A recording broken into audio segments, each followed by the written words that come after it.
welcome to another edition of the Sports Junkies. I'm Thomas Bookwalter along with Ben Baker. As usual, Ben, how you doing? Doing pretty good. Thanks. Good. You know, and once again, we have him back on the line, our vintage sports junkie from the good old radio days at SF State, Mike Mitchell. Mike, how you doing again? Vintage, huh, Tommy? It's a great You word. vintage. Big word. What? That was a big word. I know, for me, definitely, yes. I have to look that up later. I'm not even sure what it means. No. Anyway, hey, this is an exciting time of year, guys. We got spring. It's almost the end of spring training, almost time for the regular season of baseball to start. We have, of course, already done our baseball preview, but a lot's been going on since then, including the big news, especially for us NL West fans. The Los Angeles Dodgers have finally been sold to a group with Magic Johnson, the former Laker, in it, and one of the owners of the Warriors, Ben. Yep, it's a shame. Magic Where's Johnson, your loyalties? Come on, man. one of my all-time favorite basketball players, and sure, you know, he's from LA, it's the Dodgers, but Magic, how could you do this to me? I'm not talking about Magic. I'm talking about the guy who owns the Warriors. And then, yeah, okay, one of the Warriors owners, okay, this coming on the heels of the whole, you know, the trade and what happened at the Chris Mullin thing. Boy, guys, come on, that was not smooth. But the Dodgers being sold does mean that the landscape of the National League West, guys, could really change. I mean, now, Absolutely. you know, just like when the Giants were sold back in '93, new ownership's coming in. They're going to have a whole lot more money, and this is a team that, you think about it, Ben, and I'll go to you first. This is a team who, if you think about it, is really a few players away, a few moves away from really being a force to reckon with. I mean, they got the Cy Young Award winner in Clayton Kershaw. Chad Billingsley is a good pitcher, too. You know, they got a lineup with Kemp, who should have been the MVP, in my opinion, and Andre Ethier. If he's healthy, that's a great 1-2 punch in the lineup. I mean, this team could be scary for a long time if they make the right moves, Ben. Unfortunately, could is not the right word. Definitely is. Yeah. In baseball, unlike the sports that use a salary cap, you know, it's like death and taxes. The richest teams are going to be good, and the poorest teams are not. And that's what's going to happen, and it's sad. I mean, there's just about nothing the Giants can do about that unless they want to get bought for $3 billion, because that's what it's coming to. If you can buy a team, not selling the team. You buy the team for $2 billion, you're going to be a great franchise because you just sold it to an ownership group that is rich. And they're going to be able to get the free agents that the Giants can't. Well, Mike, let's get Mike in on this. Mike, you and I have been talking about it on the phone the last few days. How does this change the landscape of the National League West? Well, it's changed forever now. And, you know, the thing I've been hearing is nothing but positivity about, even from people in the Bay Area, about, you know, local talk show hosts, whoever, about how this is good for baseball. I think that's sick. I think it's bad for baseball. I think now you have a $200 million payroll on the West Coast. So automatically now the Dodgers are going to be in the mix with the Yankees and the Red Sox of who is going to buy who. I don't understand how that makes baseball better. Now, people say, well, the LA Dodgers are a storied franchise, and it's better for baseball if the Dodgers are good. You know, that may be true, but I don't think it's fair to be bought for $2 billion, and then all of a sudden you take your payroll, you double it, and all of a sudden you're a threat to be not only a contender, but to be a dynasty for years to come because you're able to do what a lot of teams aren't. And that is, you have no limit on what you can spend. And Ben touched on it. The best thing for baseball and baseball fans, I'm talking about Kansas City Royals fans, I'm talking about Pittsburgh Pirates fans, I'm talking about Tampa Bay Rays fans, Minnesota Twins, to somehow have a form of a salary cap. And until that happens, which it never will because the Players Union is so strong and Bud Selig is so stubborn and stupid that this is going to happen. I don't know how it's good for baseball that a team can just spin, and outbid everybody and take everybody else's players. Yeah, there's the threat that the Dodgers are going to take Kenny Lincecum. that day is going to be a dark day. It could happen. Whoa, It may happen. It probably will happen. And that is all of a sick. sudden we To go me, from the that's Dodgers sick. got sold. It changes to the Giants losing two of their best. Wow. Okay. Well, Mitch is totally right. possible. It changes is the possible. entire landscape, no doubt. It does, but let me ask you this, Ben.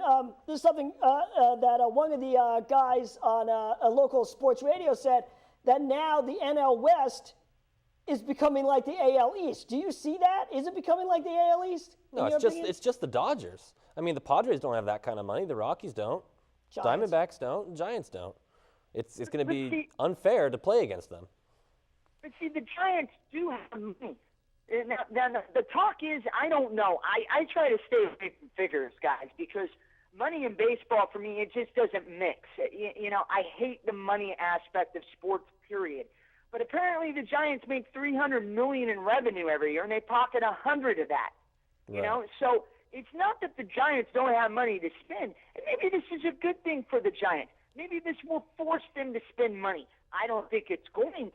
But the bottom line is, the Giants are either going to start spending more money because the Dodgers have all of the money and are going to have all the players, or the Giants are going to sit there in the cellar and watch the Dodgers buy their players and win multiple titles. This isn't just a 5-year thing. This isn't just a 10-year thing. You're talking about a Magic Johnson-led ownership. Magic Johnson is the face of this ownership. Right. He's one of the greatest basketball players in all time. You think that just the money is going to lure free agents to LA? No. Come play for me. I'm Magic Johnson. I'm one of the top 5 basketball players of all time. This is what LA has to offer you. It's the glam. It's the movie stars. It's LA, baby. And on top of that, we're going to pay you $160 million to pick Fifth Day for us. And then they go to I'm Disneyland. telling you, this is bad. Right. Well, yeah. Well, okay. Well, let's. I want to get. When we get to the Giants and Matt Cain in a second, but let me ask you this, Ben. Let's look at the other team. Talking about how this affects the rest of the NL West. What do you do if you don't, like you said, the Rockies don't have that money. The like Mike said, the Giants don't necessarily want to spend that kind of money. The Padres, the D-backs. So if you're in this division and you're not the Dodgers, how do you compete with the Dodgers now? Well, in the A's case, they're going to try to move to a different town that can bring in more revenue. I mean, I like the Giants where they are. West, though, the National in this division. Well, I'm just thinking, that's the way they dealt with their problem, and the Giants might be facing a very similar problem soon. Well, I wonder, Mike. I wonder if the solution, and I brought this up. I brought this up a while ago, off the air, is to do. It's kind of become like the Twins, where you have a solid minor league system, and you bring those players in, and they make you a competitive team and able to compete with the Yankees. Look at what the Twins did. They do not have a high. I mean, granted, it's not like the AL East, but they do not have a high. They're not a big market team. They don't have a lot of money, and they were able to go in. They built up their farm system. They got Morneau. They got Mauer. They got these guys that made them division winners, and they're still competing for all these years. Tommy, that's the key. The key is they got to do it the Tampa Bay Rays way. Look at the Tampa Bay Rays. Right. You talk about one of the best stories in baseball. You talk about a team that's gritty, led by their gritty manager. Look, Carl Crawford goes out, and he signs with the Boston Red Sox for one of the most lucrative deals ever. Carl Crawford was a major disappointment. The Tampa Bay Rays were in the playoffs last year. They have studs. Their minor league system is one of the best in all of it. The problem though, is the fact of the matter that even if you do develop these guys, and this is the sick part of what the Yankees, the Red Sox, and now the Dodgers are able to do, is you develop a Matt Cain, or you develop a Longoria, or you develop a B.J. Upton, or whoever it may be. He ain't going to be around for that long. Don't buy a jersey with the name on his back. Because guess what? When he becomes a free agent, he's leaving. And that's the sick thing about these teams that are able to spend that much money. Don't buy a jersey with Matt Cain on the back of it right now, Tom, because the bottom line is even though he came up through our system, now that the Dodgers have all this money, Sky's the limit. Here's $200 million. Come pitch for us. The Giants won't be able to compete with that. So the bottom line is you just have to keep manufacturing these players. Your minor league system is now, it's your gravy. It's like a conveyor belt for the Tampa Bay Rays. I don't know how they do it. They just keep turning out these studs after studs after studs after studs. But the sick thing is Longoria is going to leave in a few years. They're going to lose all their players. The bottom line is you cannot slip up in the minor leagues or else you're not going to compete, because the bottom line is money talks, and it's just a sick thing for me. It makes my stomach turn. I think we all agree we prefer the action on the field than the business side of sports, correct? Ben? Well, sure. I mean, especially because it really is a game that so many kids end up, I'm not just talking that's where they baseball start. Either. I just mean sports in general, Yeah, I mean, well, it's kind of like you don't want it to overtake the element of going to the games and what the game's really all about. Right. The money is background. That's executive talk. That's not, for people that enjoy going to the game, unless, a lot of fans do get to that point where it really does enhance the game to be able to know contracts and things like that. But at least when you're first starting to watch the game, do you really want to hear about teams struggling because they can't afford to keep up? I mean, I don't know. It's weird because then it's almost like you're selling a lie. I think one of Mitch's points is that he's concerned that, yes, obviously it's about, we like the action on the field. You said the business part isn't in the forefront. This makes the business part in the forefront of the game, which is bad for the game. Well, can I say one thing? The Twins have done it right, and this is what the Giants have to think about. Is the Twins, they don't spend a bunch of money on free agents, but what they were able to do is they're able to keep their guys, such as a Monroe or a Mauer. They were able to keep those guys in a Twins uniform long term.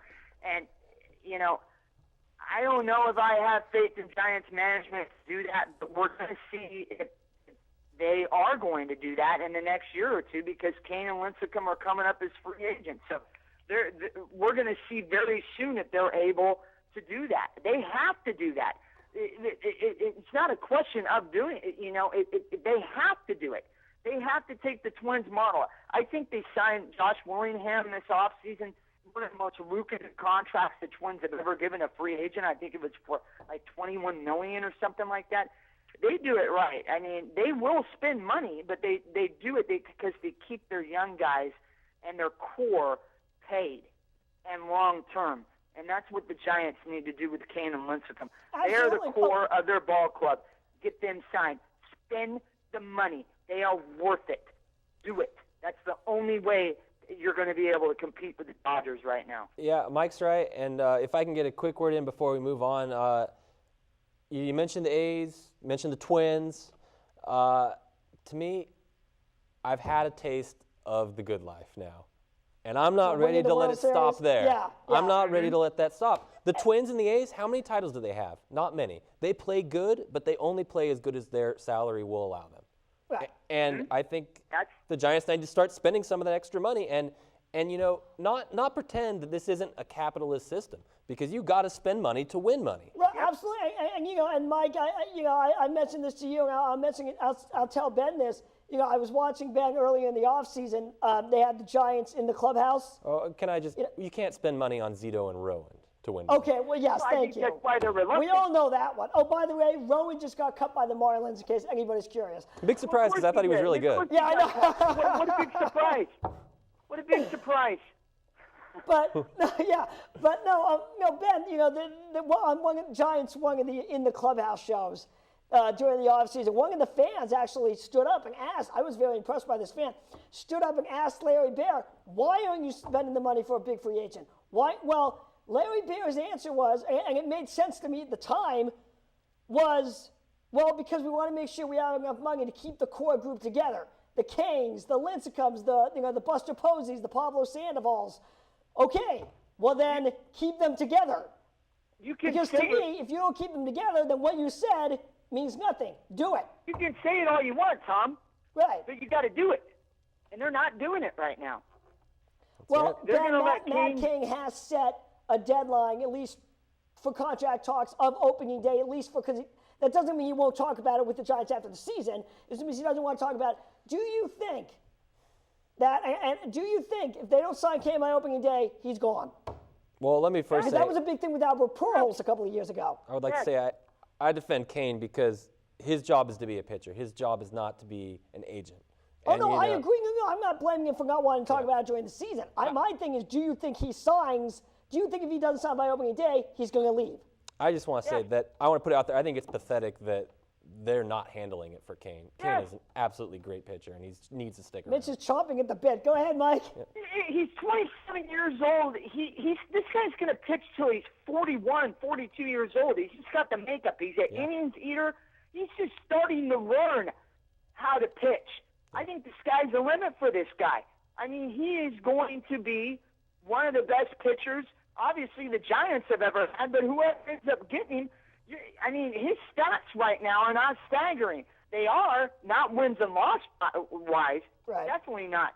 You look at his career ERA, all that other stuff, this kid is a stud, and he doesn't turn 28 until October. They knew this was coming. It's not like the Dodgers blindsided the Giants by all of a sudden selling the ball club. Why are you messing around with your core? Get it done. This guy deserves it. You know, the players' union, so strong. They have an influence on this thing. Obviously, there are other factors besides just Matt Cain and his agent. But, you know, it goes into the season. If he becomes a free agent next year, forget it. They're not going to sign him. He's as good as gone. And I don't understand this at all. You know, maybe I'm jumping to conclusions, and maybe the Giants management will come through. But, you know, just quit messing around. Just give the guy what he wants. You know, if he wants $22 million a year, $25 million a year, give it to him. And building the case for, he's a stud. and building the case for Cain, Ben, is the fact that, and I've said this, what, he hasn't done enough for you? I mean, yeah, you know, you can say, well, you know, yeah, we still got to see what the future's going to be like. Yeah, okay, fine. But this guy would have a winning record and possibly a couple of Cy Youngs if he had more run support. He has, how many one hitters has he had? Like 4 or 5 in his career. Not to mention, postseason 2010, what was his ERA? 0. He wins game 3 against the Phillies. If he doesn't win that game, we might not win that series. So, you know, I mean, to me, he's done enough. He should get his contract. Mike? Nothing on my end needs to be said. I mean, he deserves it. Give it to him. Get it done. You can't jeopardize your future by being cheap. Right. They have the money, but they want to do it the Giants way. You know, the Giants way. This is how we operate our business. So, It means you got to get a journeyman over 35 if he wants to be on the Giants. yeah, exactly. You know, he's a sure thing, guys. I'm telling you. You know, Let's bring Ryan Klesko back. Oh. Well, no, let's compare just for a second the Zito signing and what could be the Cain signing. Oh, jeez. You know, you're talking about a thing where with Zito, all kinds of pitchers, their careers change when they switch leagues. With Cain, you know what you're getting. And he has been nothing short of spectacular for years on end, and he's only getting better. Well, and the other thing is, we're sitting here, we're yelling at the Giants the reasons they have to sign him.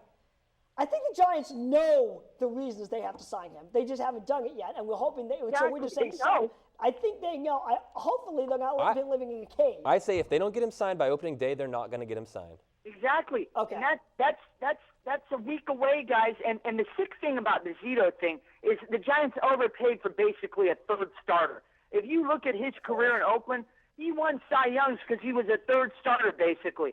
Mulder and Hudson were studs, and they made Zito a stud as well. He won the Cy Young in 2002, basically because he was pitching on one of the best youngest staffs in baseball. You know, he was never overpowering, and they overpaid for a number 3 starter to be their number 1. And, you know, you say what you will. Oh, is this hampering the Giants' ability to sign other guys and their fear of signing guys long term? That's a bunch of malarkey, dude. Like Ben said, Matt Cain's a sure thing. Give him the money, man. Just do it.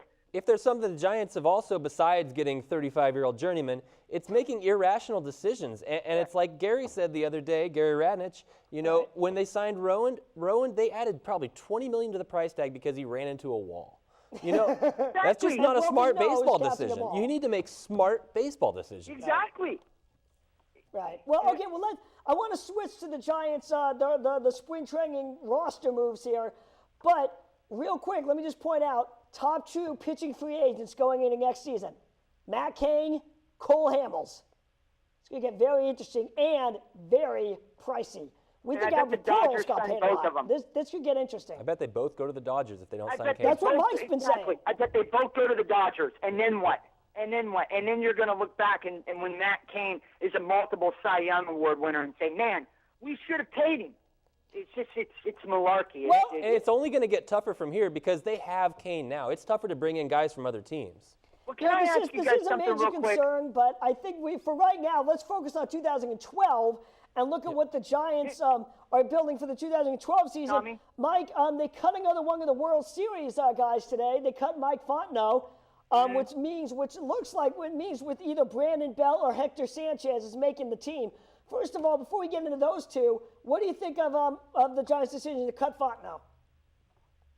They have Terrio, and I think Terrio adds more of an offensive threat. Terrio gives you good at-bats. I mean, if you watched him last year during the World Series, he's a battler up there. I mean, he gets big hits. And Tom, you talked about the fact of the matter that Fontenot was a little bit more versatile defensively.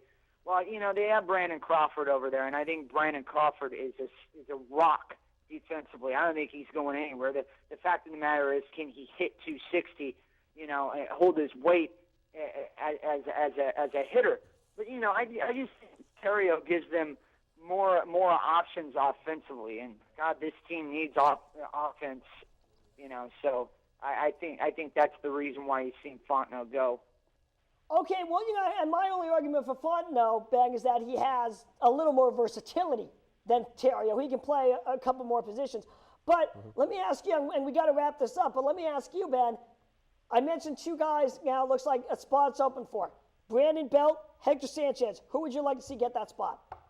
I don't know a whole lot about Sanchez, so I'd take Belt. Honestly, I like Belt, but I'm going to take Sanchez, and this is the reason. I would too. This is the reason. You don't know what you're getting out of Posey this year. You don't know how many games Posey's going to catch. I'm sorry, but Whiteside and Stewart, to me, lost their jobs. Oh, see, I didn't even realize you were talking about catcher. I haven't been too up on the spring training. Okay, Hector Sanchez, to me, is the one that should make this team because you don't know what you're going to get out of Posey. If the Giants have a backup catcher that can hit 250 or maybe 230 or maybe 170, we'll take him. There you go. Mike? You know what? I'm taking Sanchez. He has power from both sides of the plate. He's a switch hitter. I'm tired of this Eli Whiteside experiment. I heard somebody say that the Giants were so excited because they have 2 outstanding defensive catchers. Posey has to split time at first base. Whiteside needs to go. They need to take Sanchez, who is a young, raw talent, and let him be the backup. Bottom line, that's the way I look at it. Yeah, well, okay, that's the thing. I mean, as fun as Brandon Belt is, he's the giraffe, and all the fans love him. They have the giraffe hats. Do you think, Mike, I'll ask you first and then go to Ben, do you think Brandon Belt is Major League ready? Because from what I've been hearing, the Giants have some doubts. Should Brandon Belt make this team?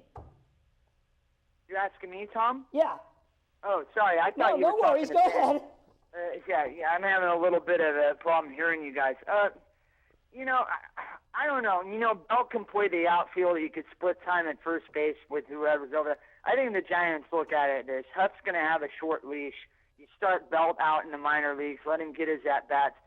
I thought they did Belt a disservice last year by just bringing him up, sending him back down, bringing him up. Giants have never really known how to handle young talent. And the thing that got me about Belt was pitchers figured out he had a hole in his swing on the inner half of the plate, and they just pounded him in there the entire time. He has tremendous upside. Will he get the at-bats in the major leagues this year? Because I think he's the type of guy that you have to give 400 at-bats to see what he's really made of. And right now the Giants have the luxury with Pill and Huck maybe splitting time over there for the time being and maybe bringing Belt up later in the season. I don't know what they're going to do at this point. I guess we'll find out in the next few days. But, they're high on Brandon Belt. I just don't think that he's shown. I mean, he's had 2 tremendous springs, and I think the key is Aubrey Huff for Brandon Hill. If Aubrey Huff struggles right out of the gate and into the first month of the year, into May, into mid-May, he's going to lose his job. Yeah. And it's nice to know that you have a kid down there that knows how to swing the bat. So that's the way I look at it. Absolutely. Well, okay, Mike, let me ask you real quick. It's a lock, from what I've heard and what I read today in the sports page. Gregor Blanco is making this team. Any thoughts? Yeah, Blanco's a guy with tremendous speed. The fact of the matter that he's been in and out of a couple organizations, I think he's like in his late 20s. And the Giants, I think we've talked about it before, Tom, what is their identity going to be offensively? They're not going to be a team that hits the ball out of the ballpark. I think they have to make things happen.